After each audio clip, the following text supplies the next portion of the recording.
Welcome back to Close Listening. I'm Zach Morgenstern, joined as always by silent co-host Ludwig von B. I recently did a video on the Byrds' Turn, Turn, Turn album, and kind of tongue-in-cheek, I called it their last album because their main songwriter, Gene Clark, left the band after that record. But I decided, even if I think it's kind of ridiculous that the Byrds continue to be called the Byrds much later on when there are only two, and then I believe one of the original members left, 4 out of 5 is still pretty good. So I thought it would be fun to listen to the other true Byrds albums. So that would lead me to Fifth Dimension and Younger Than Yesterday.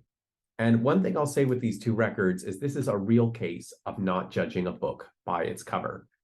You look at the cover of Fifth Dimension, the birds flying on a magic carpet, the interesting thought, and you think, wow, this is a very 60s album, a hard step into psychedelia. Whereas you look at this one, basically just a photo of the band members, one would think this is the weird album, this is the normal album. Kind of the opposite experience. So let's first talk about Fifth Dimension. The first track is called 5D brackets 5 dimensions. So this is a song written by Roger McGuinn, and that's one of the big innovations on this record. Previously, the Byrds did a lot of covers, and then Gene Clark would write some of their songs, and there was a little bit of filler songwriting from McGuinn and Crosby.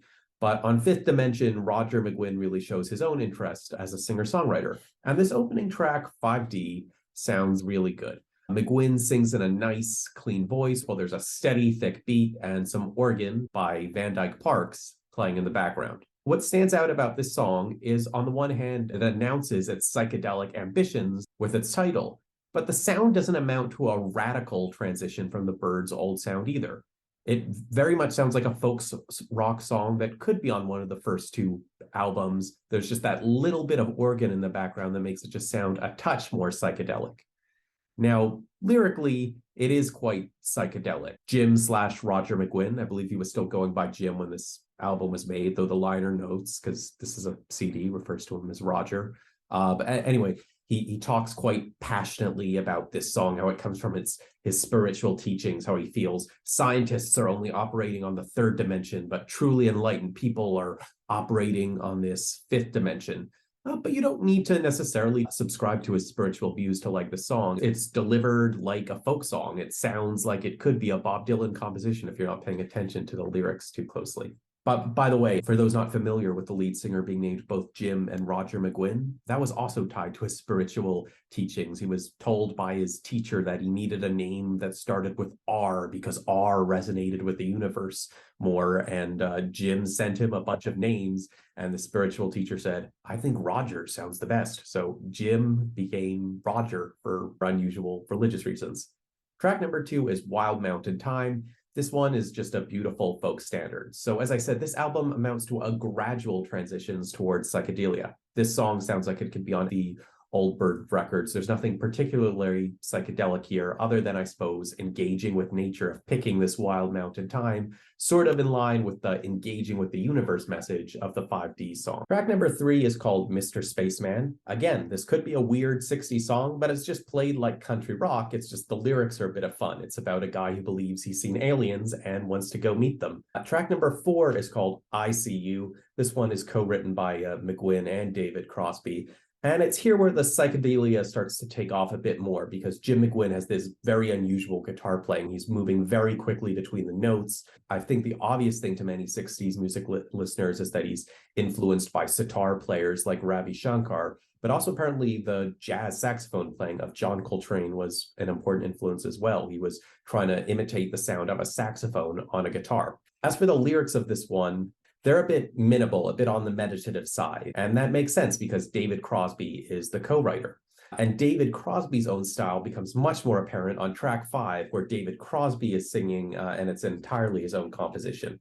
This one is called What's Happening. My experience with David Crosby is mostly listening to a couple of his albums from very recently. So I also recently listened to the late 80s album by Crosby, Stills, Nash & Young, American Dream. And on those albums, Crosby has a very laid-back, jazzy style of playing where sometimes the lyrics don't necessarily go very well with the music. The music is something mysterious. The lyrics are something else mysterious. They don't quite match up in melodic form. I assumed that was older, mature Crosby, but no, it turns out that was Crosby as a young man in the 1960s. He was very much writing in that style pretty much from his get-go.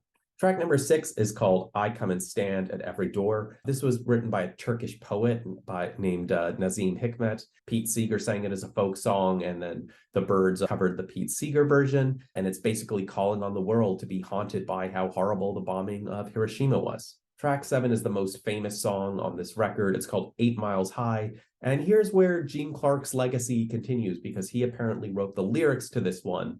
But this song is almost more about the music than the lyrics, because that guitar playing style I described, where it's, inspired both by Indian music and by jazz music, it's what dominates the song. What you remember of it is that unusual guitar playing style. That said, the lyrics are kind of interesting too when you look at them. It's about the hostility of the British public when the Byrds first traveled to perform in London. Of course, being a song of the 60s and of the psychedelic age, it was assumed to just be about being high on drugs. But I think the explanation for what it's actually about is fairly convincing. Track number 8 is a song called Hey Joe. The Jimi Hendrix version of this one is probably most famous, but the song was actually written originally by a guy named Billy Roberts, and David Crosby knew the song before it was famous and was very eager to play it. And I don't know, I think this version is pretty fun. There's some pretty frantic guitar playing in the background, and it's a nice vocal performance from Crosby. Track number 9 is an instrumental jam called Captain Soul. And this is the other place where Gene Clark contributes to this album. Supposedly he's playing harmonica on here. Track 10 is a folk standard called John Riley, about a woman waiting for her husband to come home after being away, I guess at war or something, for a long time. And track number 11 is called 242 Foxtrot, the Lear Jet song. And it kind of sounds good. It just doesn't build into anything. There's no real bridge or anything. It's just like a steady moving of a train track. Now, when I looked into the liner notes, and the liner notes in these CDs are great, apparently it's not about trains, but as the brackets suggest, it is about airplanes. The Byrds were really into flight before they were famous. Jim/Roger McGuinn and David Crosby used to go to LAX airport and watch planes taking off for entertainment. So this was a song they wrote as a tribute to an airplane designer, and it counted as innovative in sound mixing because they brought in jet sounds into their song. Overall, Fifth Dimension is an interesting mix of things, and with its blend of sort of old folk covers with some of these more psychedelic songs, as well as songs like 5D and Mr. Spaceman with psychedelic sounding titles but more folky sounding music, it's essentially this soft transition from the old Byrds into the new Byrds. This album is made for people who liked the first two Byrds albums, but would also be interested in seeing them do something a little different. Younger Than Yesterday, by contrast, is truly the Byrds going headfirst into the realm of psychedelia. It opens with a song called So You Want to Be a Rock and Roll Star, a sort of cynical song about how you have to conform to a certain image and then get cheated by managers if you want to make it in rock and roll. But what stood out to me with this one is the musical production. It's the thickest thing I've heard from the Byrds so far. I'm not sure if it's Phil Spector level thick, but it's kind of getting there.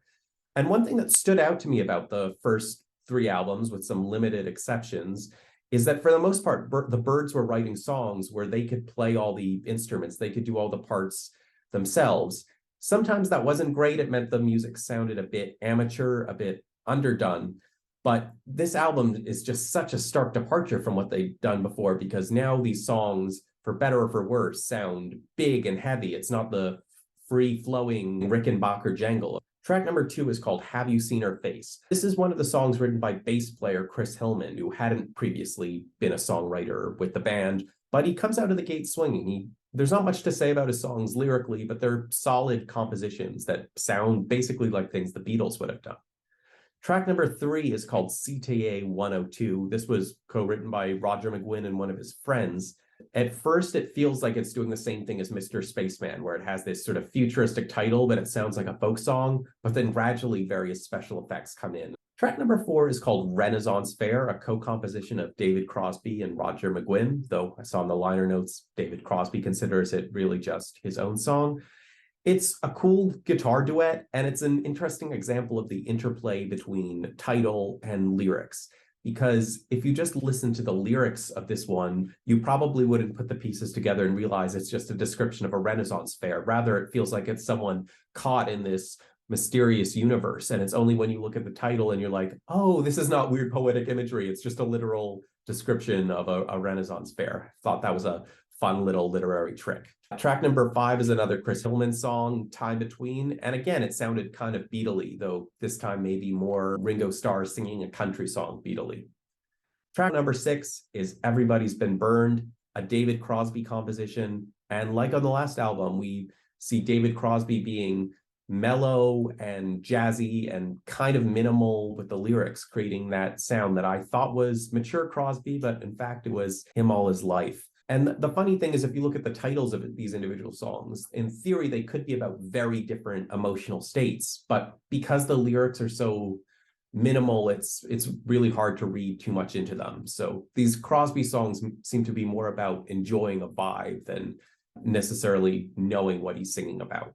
Track number 7 is called Thoughts and Words. Again, a Chris Hillman song. And again, it made me think Beatles. However, the song this one reminded me of, While My Guitar Gently Weeps, wasn't out yet. So I guess this time it's a bit more coincidental. Track number 8 is called Mind Games by David Crosby. Slightly more detailed lyrics, but basically the same thing, a sort of weird mismatch between lyrics and music. The music in the background sounds like a kind of atonal, creepy medieval band.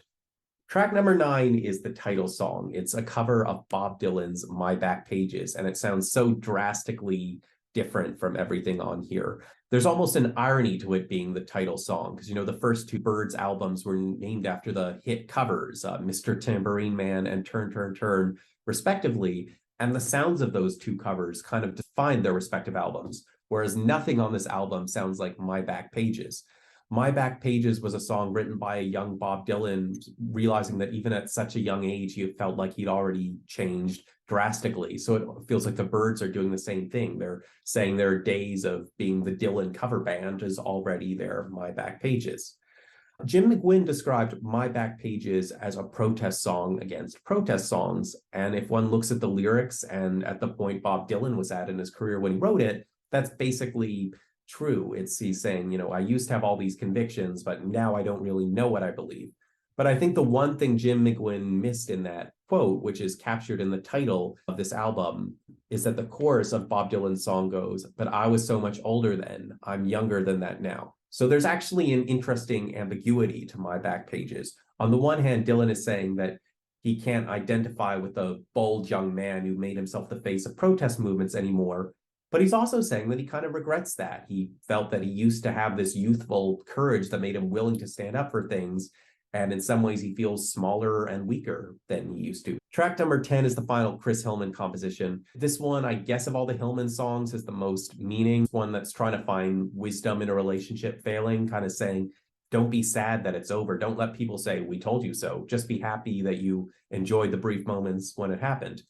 And track number 11 is a David Crosby, Jim McGuinn composition. Luckily, a lot less weird than some of the other things David Crosby is credited with. There's more of an easygoing feel to the very simple chorus. Unfortunately, the song doesn't have a bridge or anything to give it an emotional arc, but it's nice enough as it is. I feel like what it's kind of doing with its sound is it's about someone giving advice, but rather than making that advice be something painful, a hard pill to swallow, something that makes you realize, oh, my whole life was broken, I have to turn it around. Instead, it's making that advice something easy to take in, as smooth as Crosby and McGuinn singing Why. So neither of these records were perfect, and probably the best thing to listen to, for better or worse, on either of them was the cover of Bob Dylan's My Back Pages.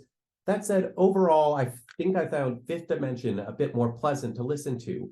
And ironically, it's because even though it has the more psychedelic cover art, it was most committed to just making straightforwardly great music. Whereas My Back Pages, despite the more minimal cover, actually felt like it was more burdened with ambition. And there was never a part I listened to it, I guess, other than the Bob Dylan cover towards the end, where I felt like I was truly grooving and having fun. I mean, I guess the Chris Hillman songs were kind of fun and catchy, but I felt like they got drowned out by the heavy production on more of the bleak stuff.